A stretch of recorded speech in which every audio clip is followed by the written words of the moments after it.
Olá, querido aluno, tudo bem com vocês? Tudo bem com você? Como você está? Espero que você esteja bem. Nós estamos aqui dando início a mais um projeto nosso, de gravação de videoaulas, para assim você ter um melhor aprofundamento e uma melhor, digamos assim, aproveitamento das nossas aulas. Tá ok? A aula que nós vamos contemplar hoje é a aula sobre Primeiro Reinado. Tá bom? Primeiro Reinado, que vai de 1822 a 1831, como você observa aí no seu vídeo. Beleza? O Primeiro Reinado contempla o reinado do imperador Dom Pedro I. Beleza? Dom Pedro I, ele foi, digamos assim, escolhido pelo Partido Brasileiro, basicamente, para liderar o processo de independência do Brasil. Nós vimos no capítulo anterior, no módulo anterior, que o movimento da independência não foi um movimento liderado pelo povo, foi um movimento liderado por uma elite. E a gente vai observar aqui que essa elite chamada Partido Brasileiro, que estava ao lado de Dom Pedro no processo até chegar à independência, ok? Vai meio que distanciar de Dom Pedro agora. Vai ser uma oposição ao Dom Pedro. Dom Pedro vai sofrer vários problemas dentro desse período que nós chamamos de Primeiro Reinado. Tá, okay? Muitos problemas, instabilidade política, crise econômica, e essa crise econômica vai gerar uma oposição muito grande que ele vai ter que abdicar do trono, ali em 1831, e dando início então a um período que nós vamos chamar de período regencial no Brasil. Então é o seguinte, quando a gente observa que esse Brasil, nós vamos perceber que o Brasil, dentro do contexto da América Latina, ele vive num sistema político diferente. O Brasil está vivendo um sistema político de monarquia e os outros países da América Latina, de origem espanhola, estão vivendo num regime republicano. Isso por quê? Porque na América Latina, os países que conquistaram a independência foram países conquistados através do povo, um povo mais elitizado, mas nós também não tivemos aqui participação de uma monarquia, representante monárquico. Por isso essa galera ali queria se desligar da Espanha, a galera ali da América Latina. Já no Brasil, não, nós tivemos uma representação da monarquia portuguesa que estava dentro desse processo de independência.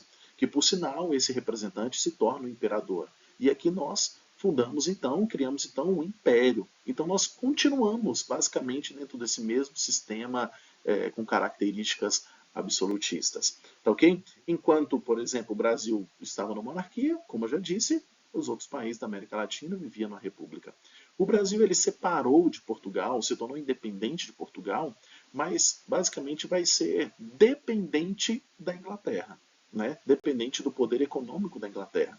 E isso vai se tornar uma crítica, e vai gerar uma crise para Dom Pedro I. Beleza? Então é o seguinte, o primeiro reinado vai ser um período muito conturbado da história brasileira. Muito conturbado mesmo. Em que sentido? Em que sentido, galera?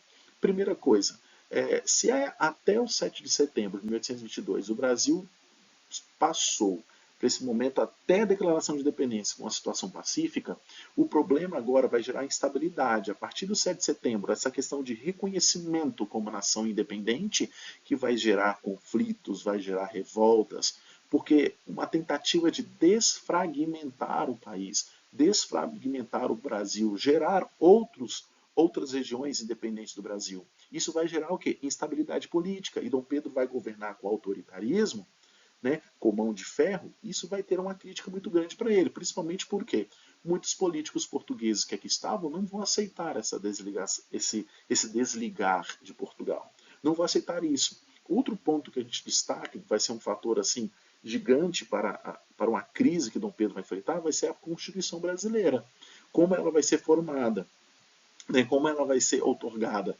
Outro processo é o seguinte, grupos brasileiros, a elite brasileira estava com medo de uma crise dinástica, que ocorreu no Brasil aí a partir de 1826, porque Dom João VI não estava muito bem de saúde, então o herdeiro do trono era basicamente Dom Pedro I, que era o imperador do Brasil. O que isso acarretaria? O Brasil poderia se unir a Portugal novamente e assim a gente voltaria a ser colônia novamente. Então é o seguinte, esse pensamento aqui estava pairando sobre as ideias da elite brasileira que o Brasil poderia se tornar uma colônia novamente. Então eles pensavam que Dom Pedro estava mais preocupado com o trono português que ele estava prestes a receber do que basicamente com o Brasil, né? Basicamente com o Brasil. Olha só, presta bastante atenção nesse detalhe aqui, né, que eu quero destacar para vocês. Essa partezinha aqui, ó. Olha essa regiãozinha aqui, ó, que vocês estão vendo no mapa. Esse é um mapa aqui de 1822, beleza? Essa região que nós chamamos aqui de Cisplatina, hoje a gente chama de Uruguai, né? Uruguai. Uruguai, desde 1821, pertenceu ao Brasil através de um tratado criado entre Portugal e Espanha. Então essa região da Cisplatina passou a pertencer ao Brasil. E essa cisplatina gerou um calo no sapato de Dom Pedro, né? Um calo no sapato, onde Dom Pedro gerou dívidas, onde Dom Pedro levou o Banco do Brasil à falência, numa luta de independência que essa cisplatina passou. Beleza? E aqui a gente destaca o ponto principal da nossa aula é justamente isso aqui, ó.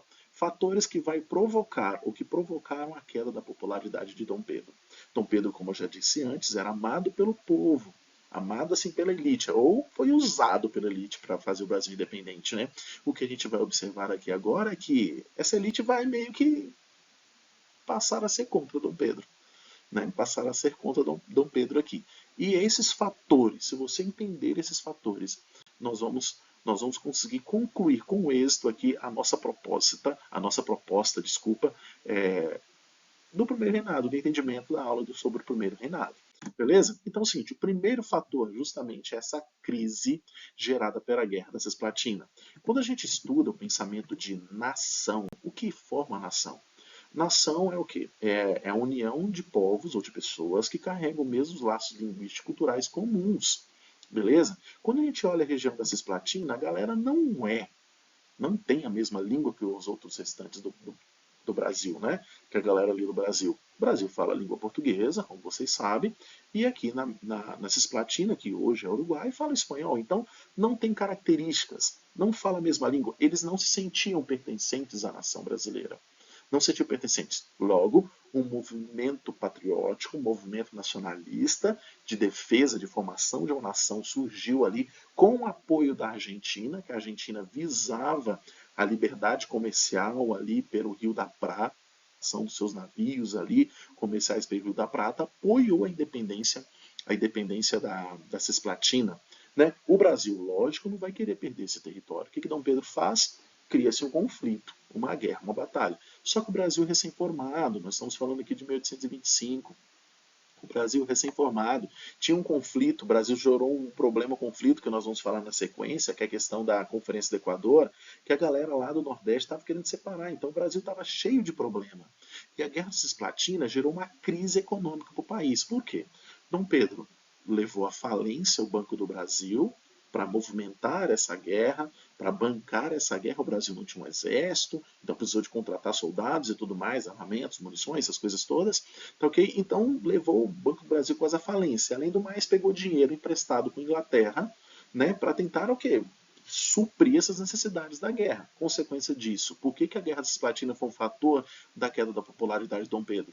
O Brasil gastou, né, você pegou dinheiro emprestado na Inglaterra, aumentou a dívida externa do país, né? Aumentou a dívida externa do país, a inflação brasileira cresceu, né? O desemprego também, uma crise econômica por causa disso, e perdeu o conflito, e perdeu a batalha.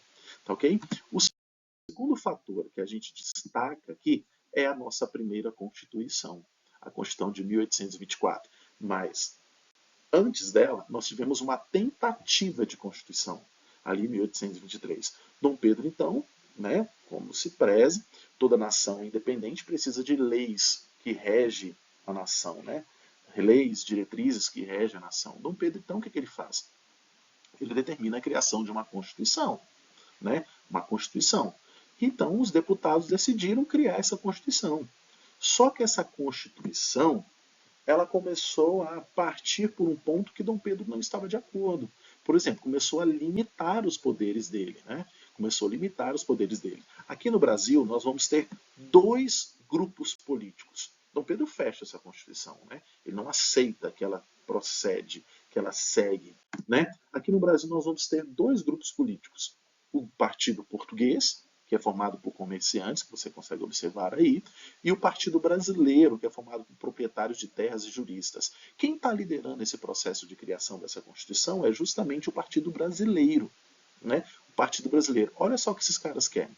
Eles querem uma monarquia constitucional, né? Como nós vimos lá na aula de iluminismo, lá no primeiro bimestre, o que seria essa monarquia constitucional? O rei seguisse, o imperador seguisse as regras. Né? Todos estavam debaixo da Constituição, então seguisse as diretrizes que a Constituição decidisse.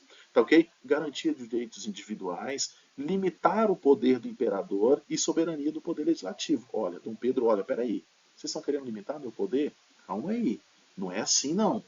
Outra questão, o voto seria voto por terras. Então você teria que ter uma certa quantidade de alqueires de terras de plantação de mandioca. O que se plantava muito no Rio de Janeiro é a questão da mandioca. Por isso que ficou conhecido como a Constituição da Mandioca. Qual era a intenção? Existia um pensamento aqui chamado antilusitanismo. O que é isso? A galera queria afastar os portugueses do Brasil. O Partido Brasileiro queria afastar a influência dos portugueses. Então eles começaram a fazer o quê? Eles começaram a fazer o quê? A criar uma lei, uma regra aqui que impedisse a influência, né, que impedisse a influência do Partido Português no Brasil. Né? Influência. Quando você cria esse item na Constituição, que só pode ter cargo político, só pode se colocar como candidato a partir de uma quantidade de terras, de propriedade de terras, principalmente plantação de mandioca, você está limitando os portugueses, que eram principalmente comerciantes. Quando Dom Pedro olha para isso aqui e fala, não vou aceitar isso daqui. E o que ele faz? Ele manda fechar essa Constituição. A noite toda de discussão, de briga, ficou conhecido como a Noite da Agonia.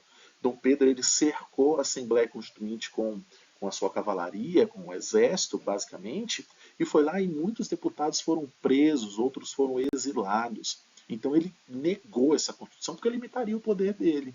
Né? Limitaria o poder dele. A partir daqui, Dom Pedro então vai nomear 10 pessoas, e essas 10 pessoas vão fazer a Constituição de acordo com o seu interesse. E no dia 25 de março de 1824, o Brasil teve a sua primeira Constituição. Né? Primeira Constituição. Quais são os pontos importantes que a gente destaca aqui nessa Constituição? Primeiro, a criação dos 3 poderes. Poder legislativo, formado por deputados e senadores. Os senadores teriam cargos vitalícios aqui, uma vez senador, senador para sempre. O poder executivo, que estava sob a autoridade do próprio imperador, né? O próprio imperador. O poder judiciário, então, uma composição de juízes, que também era escolhido pelo imperador. Então, essa Constituição vai conceder ao imperador amplos poderes. E a participação política era somente de uma pequena parcela da população. Né? Acredita-se que 10% apenas da população brasileira tinha capacidade de escolha, né, de poder votar. Né? Porque o voto aqui foi o voto censitário. Então não é o voto por terras, é o voto por renda. Votava quem tinha grana. Né, votava quem tinha grana. Aqui Dom Pedro incluiu justamente os portugueses dentro do processo. Agora, outro ponto importante é esse daqui, o poder moderador. Esse poder moderador que foi aqui o caos. Por quê? Além do poder executivo que estava sob a determinação de Dom Pedro, o poder moderador ampliava ainda mais o poder dele, porque ele poderia retirar um deputado, um senador, ele que escolheria o judiciário. Então, nenhuma determinação do judiciário ou do legislativo teria valia, ou seria válido no Brasil, sem antes Dom Pedro decidir que era para valer. Então, esse poder moderador dava o quê? A capacidade suprema a Dom Pedro. É como se fosse um regime absolutista. Né? É como se fosse um regime absolutista aqui. Olha bem essa charge aqui, né, que a gente destaca aqui para vocês. A Constituição é para todos, majestade. Quase todos. Eu estou acima dela. O que dá essa característica de Dom Pedro estar acima dela? Justamente o poder moderador. É que ele coloca, quais são os seus limites, majestade? Deus, talvez. Né? Deus, talvez, porque não existe nenhum poder maior que o poder moderador. Beleza? Então é o seguinte, outros pontos importantes que a gente destaca. O voto censitário, o voto por renda, vota quem tem dinheiro, tá ok? Somente acima de 25 anos de idade que poderia votar, e teria que ser homens, né? Homens acima de 25 anos de idade.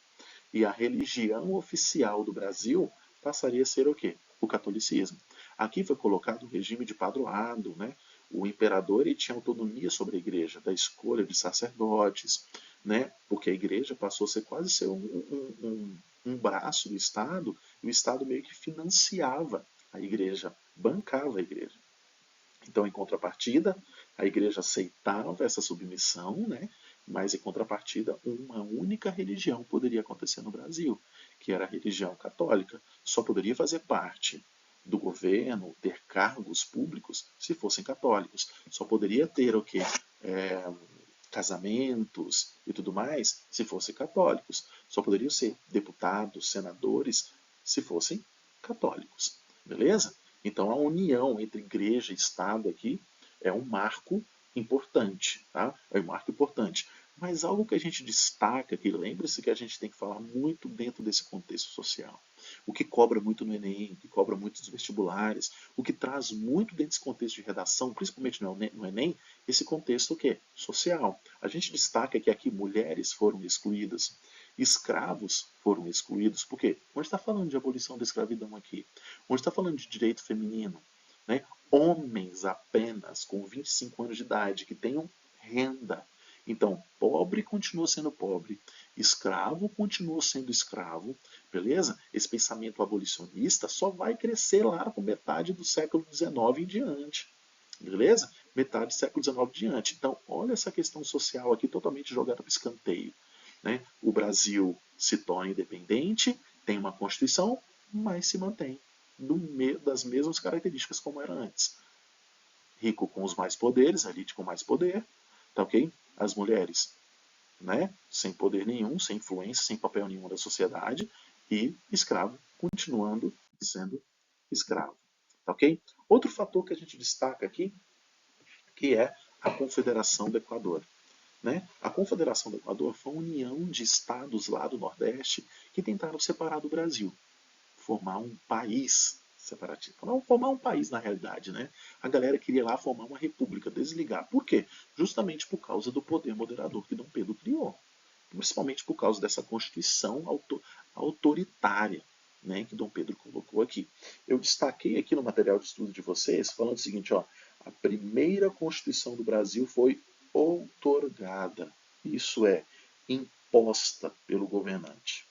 Ela não foi promulgada. Quando a Constituição é promulgada, como a nossa de 1988, promulgada sobre o voto popular e sobre líderes populares, né, que escolheram, então foi promulgada, mas não, a Constituição foi outorgada, ela foi imposta pelo imperador. Né? É importante a gente destacar. E outra questão aqui, ó, de qualquer modo, não houve participação popular no projeto da mandioca, nem na Constituição que Dom Pedro criou, que a gente colocou aqui. Né? Pois a população pobre e escrava, bem como as mulheres, era excluída de qualquer atividade política. Né? Qualquer atividade política. Na sala de aula nós vamos trabalhar aqui um pouquinho mais sobre essa questão social. Né? Nós vamos aprofundar mais sobre essa questão social. E justamente por causa dessa visão autoritária que vem aqui a Confederação do Equador. Se nós olharmos Pernambuco dentro desse contexto, que é a principal região aqui, ela vivia em condições de vida difíceis, principalmente porque aumento dos impostos, as crises econômicas, a concorrência gerada principalmente com algodão, com açúcar, a concorrência com os países estrangeiros, com os Estados Unidos, com a Inglaterra, beleza? Fez com que os preços dos produtos caíssem. E outra, os brasileiros ali estavam submissos à autoridade dos portugueses que ali estavam. Todo o comércio ali era dominado pelos portugueses. Né? Então havia muita insatisfação de um certo grupo elitizado aqui. Olha só, muitos brasileiros não aguentavam o autoritarismo de Dom Pedro, que nomeou pessoalmente presidentes provinciais, né, ali nessa região. O que a gente vai perceber? A classe média ela é comandada, a classe média é a camada mais rica, mais influente da religião, que vai se unir com relação ao povo mais pobre contra o imperador. Por quê? Quando a gente olha aqui na província de Pernambuco, ali já eram divulgadas ideias republicanas, né? Ideias republicanas principalmente eram contra essa influência portuguesa. um personagem importante como Cipriano Barata e Frei Caneca começaram a escrever no jornal, por exemplo, o Jornal do Sentinela da Liberdade, pensamentos republicanos. Cipriano Barata vai ser preso, vai ser eleito candidato, vai ser eleito deputado provincial, mas vai ser preso porque ele é um opositor ao governo, mostrando assim o autoritarismo que Dom Pedro tinha, né? De prender, de eliminar ou de impedir que expressões, opiniões contrárias a ele fossem estabelecidas. Beleza? Então, a Confederação do Equador vem em 1823, o estopim, olha só, um ano depois da independência, né? Um ano depois da independência, vem como estopim aqui, como de que forma? Dom Pedro, usando do poder moderador, o que ele faz? O que ele faz aqui usando o poder moderador? Ele vai e retira o presidente provincial dali. O presidente provincial chamado Manuel Paz de Andrade. Por quê? É um crítico de Dom Pedro. Ele defende o pensamento republicano. Ele critica Dom Pedro. Então o que Dom Pedro faz? Usando da sua autoridade, que o poder moderador lhe dá, ele retirou o presidente provincial dali e nomeou um aliado dele. Né? Me permita, eu não tenho o nome desse aliado. Tá ok? Peço perdão. Então é o seguinte, diante o povo reagiu. A pressão do povo fez com que essa escolha de Dom Pedro fosse rejeitada e o cara vai e renuncia, não quer não, com medo da reação do povo. Dom Pedro vai lá, não, cara, eu quero que você mantenha, porque é minha escolha, eu sou o imperador do Brasil. Por causa dessa afronta, o povo não aceitou e começa um conflito, uma guerra aqui, uma guerra da Cisplatina, né? Perdão, uma guerra da Confederação do Equador. Então, quem fazia parte dessa galera? Pernambuco, Ceará, Rio Grande do Norte, Paraíba, vão se unir a Pernambuco aqui contra o autoritarismo de Dom Pedro. E assim ficou conhecido como a Confederação do Equador. Então a reação do imperador a esse movimento foi totalmente rápido e violento. Lembre-se, o Brasil era recém-formado, não tinha um exército pré-estabelecido. Mais uma vez, o que eles fazem? Recorrem à Inglaterra. Inglaterra, pelo amor de Deus, me arruma o dinheiro aqui, me presta aqui. Né? O que a Inglaterra faz? Fornece dinheiro para o Brasil. O Brasil consegue contratar mercenários, navios que vão pelo litoral, atraca ali em Pernambuco, Recife, e também começa a comprar alguns capangas, alguns senhores proprietários de terras, latifundiários, a defender os interesses do imperador. Primeiro porque, olha o mapa da Confederação do Equador. Primeiro porque um dos objetivos, desculpa a bandeira, deixa eu mostrar a bandeira para vocês aqui. Desculpa, não ter como voltar aqui. Então é o seguinte, um dos pontos aqui dos objetivos dessa galera é o quê? A formação de uma república federalista. Maior autonomia para as províncias.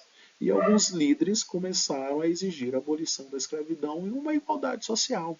Então essa questão da abolição da escravidão, Dom Pedro usou para revirar, ou seja, voltar as coisas para o seu lado. Né? Então aqui gerou um ponto de discussão muito grande. Muitos que defendiam a Confederação, quando começaram a observar aqui essa questão da abolição da escravidão, mudou de lado, passou a apoiar Dom Pedro. E Dom Pedro sabia disso, começou a jogar dinheiro, dando mais terras para os caras, dando mais autonomia para os caras. Então os caras se voltaram, foram como os traidores da revolta, né? Traidores da revolta aqui. E consequência desse movimento, muitos revoltosos foram presos, 19 foram condenados à morte, inclusive, Joaquim do Amor Divino Rabelo, conhecido como Frei Caneca, né? Que recebe esse nome porque ele vendia caneca na sua juventude. Né? Ele foi fuzilado. Né? Ele foi fuzilado, né? Pelo batalhão aí do Exército Brasileiro. Beleza? Então é o seguinte, é assim que o governo tratava quem pensava de forma diferente, né? Pensava de forma diferente. Mas o que a gente vai observar aqui?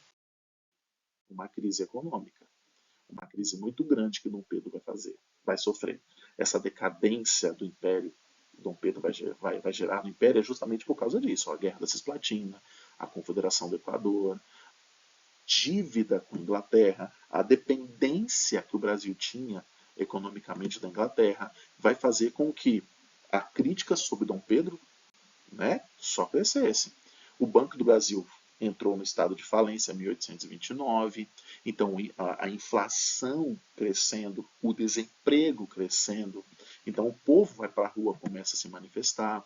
Então os atritos entre Dom Pedro e os partidários brasileiros lá do Partido Brasileiro começa a ter, né? Começa a ter aí. Alguns jornais começaram a criticar Dom Pedro, falando dessa crise econômica, falando que Dom Pedro está mais preocupado com o trono português do que basicamente com o Brasil, né? Porque o seu pai estava prestes a morrer e o Brasil e ali ia sofrer uma crise dinástica, né? O jornalista chamado Libero Badaró, o cara que é Libero Badaró, que é o cara que mais era crítico de Dom Pedro, foi assassinado e ainda colocaram a culpa da morte, do assassinato desse Líbero Badaró, justamente sobre Dom Pedro, que Dom Pedro mandou matar Líbero Badaró. Em Portugal, olha o contexto. Portugal morre Dom João VI, pai de Dom Pedro I, e agora? O que vai ser? Quem vai herdar o trono? Dom Pedro é o sucessor do trono. Então, ele, com medo de assumir o problema aqui só se agravar, só aumentar, ele faz um acordo com seu irmão Dom Miguel. Né? Faz um acordo. Porque Dom Pedro quer colocar sua filha, Dona Maria da Glória, como rainha. Mas Dona Maria da Glória era jovem. Né? Acredita-se que ela tinha aqui 6 anos, 9 anos, tá? 6 para 9 anos. Então o que, que ele fez? Fez uma manobra aqui. Dom Miguel fez o seu irmão casar-se com a sobrinha, né? Casar-se com a sobrinha, só para questão de união de poder, nada relacionado a amor aqui, não tem nada disso não. É só justamente a questão política, né? Casou-se, ele determinou, criou, ele declarou lealdade, mas quando ele assume o trono, né? Ele, Dom Miguel, assume o trono, ele destitui Dona Maria da Glória e se torna rei de Portugal. Dom Pedro ficou indignado com isso, mas ele tinha problemas no Brasil para solucionar, né? Problemas no Brasil para resolver. Olha aí, Dona Maria da Glória aí, né? Vai ser rainha de Portugal com Maria II, né? Dona Maria II, rainha aí do Brasil, rainha de Portugal, beleza? E em março de 1831, Dom Pedro, sobre esse caos, né, que aqui o Brasil está vivendo, a crítica sobre a inflação, a crítica sobre essa questão econômica do Brasil, ele vai fazer uma viagem a Minas Gerais e lá ele vai ser recebido com críticas pelo aliados ao Partido Brasileiro, pela oposição, né? Com críticas muito grandes. E quando ele volta, Dom Pedro fica indignado com essas críticas, ele destitui, né, os ministérios e coloca o que? Portugueses nos ministérios. E isso só aumenta a crise, né? Só aumenta a crise no Brasil. E além do mais, quando Dom Pedro retorna, a crítica, a oposição começou a fazer muita manifestação.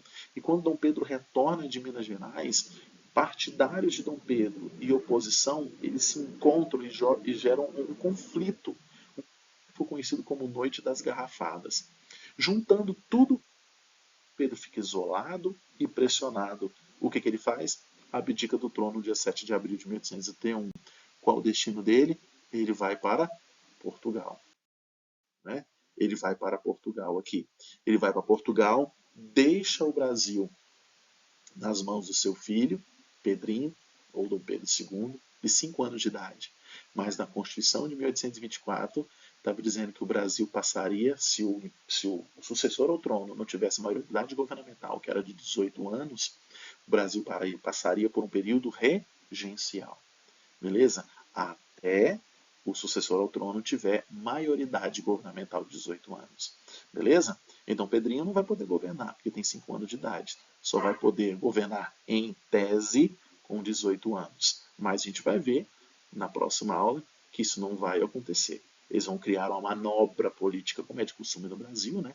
Criar uma manobra política para que Dom Pedro II governe com 15 anos incompletos. Beleza? Com 15 anos incompletos. Dom Pedro volta, né, para Portugal. Em 1834, ali, ele cria um conflito com seu irmão e com isso ele consegue colocar ali a sua filha, Dona Maria da Glória, como rainha de Portugal. Né? Ele vence os opositores a ele, né, e os partidários do seu irmão Dom Miguel. Ele consegue assumir o trono, dar ao reinado à sua filha e 2 dias depois da sua filha assumir o trono, ele morre de tuberculose aos 36 anos de idade. Ok? E assim a gente finaliza essa segunda esposa de Dom Pedro, Dona Amélia, né? E com isso a gente finaliza aí a nossa aula, tá bom? Espero que você tenha gostado, né? essa é uma estratégia para a gente aprofundar mais o nosso conteúdo, tá ok? Super beijo para você.